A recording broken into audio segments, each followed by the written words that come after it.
नमस्कार मित्रों, कैसे हैं आप लोग। तो अब सभी के मन में यह सस्पेंस बना हुआ है कि महाराष्ट्र में अगला मुख्यमंत्री कौन बनेगा। क्या देवेंद्र फडणवीस फिर से मुख्यमंत्री बनेंगे, या एकनाथ शिंदे, या अजीत पवार। तो इसमें सभी अपने अपने अनुमान लगा रहे हैं।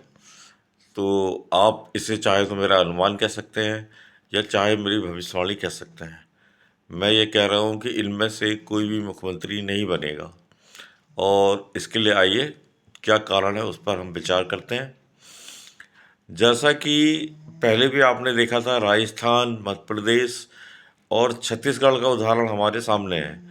राजस्थान में वसुंधरा राजे सिंधिया का नाम सबसे ऊपर चल रहा था। मध्य प्रदेश में सभी जानते थे कि मामा यानी शिवराज जी की सरकार फिर से आएगी। और छत्तीसगढ़ में भी रमन सिंह और कुछ और नाम चल रहे थे। परंतु इन सब के विपरीत इन्हें किनारे रखकर केंद्रीय नेतृत्व में राजस्थान में भजनलाल शर्मा को मुख्यमंत्री बनाया, मध्य प्रदेश में मोहन यादव जी को, और छत्तीसगढ़ में विष्णुदेव साय जी को मुख्यमंत्री बनाया। और इसका हम और विश्लेषण करें तो हम ये कह सकते हैं कि राजस्थान में भजनलाल शर्मा को बनाकर एक तरह से उन्होंने ब्राह्मणों को खुश किया, एक ब्राह्मण मुख्यमंत्री बनाया। इसी तरह मध्य प्रदेश में मोहन यादव को मुख्यमंत्री बनाकर उन्होंने पिछड़ा और यादव दोनों काट के मोहन यादव को मुख्यमंत्री बनाने का फैसला बीजेपी के लिए फायदेमंद रहा, जो उन्हें यूपी की राजनीति में काफ़ी मददगार सिद्ध हुआ। इसी तरह छत्तीसगढ़ में विष्णुदेव साय को उन्होंने बनाया। इस तरीके से हम देखें तो उन्होंने ब्राह्मण, पिछड़ा, यादव और आदिवासी कार्ड को तो साध लिया।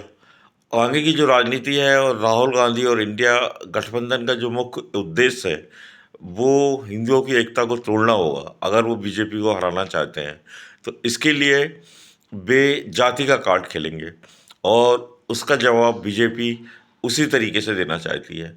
इसलिए जैसा कि स्पष्ट हो गया है कि उन्होंने ब्राह्मण, पिछड़ा और आदिवासी जो हिंदू समाज के ही अंग हैं उनको साध लिया है। अब इसमें से एक अंग जो बचा हुआ है वह है दलित। तो सबसे ज़्यादा संभावना यही है कि बीजेपी अब अगला मुख्यमंत्री किसी दलित को बनाना चाहेगी। यदि केंद्रीय नेतृत्व की चली तो वह दलित मुख्यमंत्री का कार्ड ही खेलेगी। और सस्पेंस तो है, मेरे मन में भी है, आपके मन में भी होगा। लेकिन राजनीति तो अनुमान अनुमान पर आधारित होती है, और अनुमान सभी लगा रहे हैं, बड़े बड़े विशेषज्ञ लगा रहे हैं। तो मेरा अनुमान तो यही कहता है कि इस बार महाराष्ट्र में दलित मुख्यमंत्री की संभावना बहुत बढ़ रही है। अब ये महिला भी हो सकता है और पुरुष भी। अब बीजेपी की ये देखना काफ़ी दिलचस्प होगा कि बीजेपी की सोच अब किस हद तक जा रही है। लेकिन ये तो निश्चित है कि वे नया चेहरा लाने का पूरा प्रयास करेंगे यदि केंद्रीय नेतृत्व की चलेगी।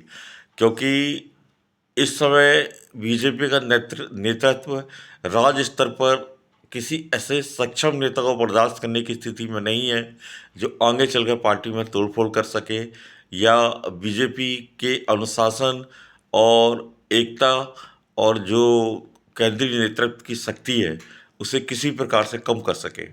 इसलिए किसी शक्तिशाली मुख्यमंत्री को तो वो बनाएंगे नहीं, और जो नया चेहरा लाएंगे उसके ऊपर उनका आशीर्वाद रहेगा, तो वही क्षेत्र में सबसे शक्तिशाली नेता बनकर उभरेगा।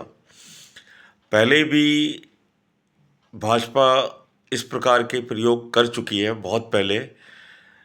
और जैसा कि आपको पता है कि एक बार केशु भाई पटेल के समय में भी भाजपा में बगावत हुई थी, फिर कल्याण सिंह भी बगावत करके गए थे।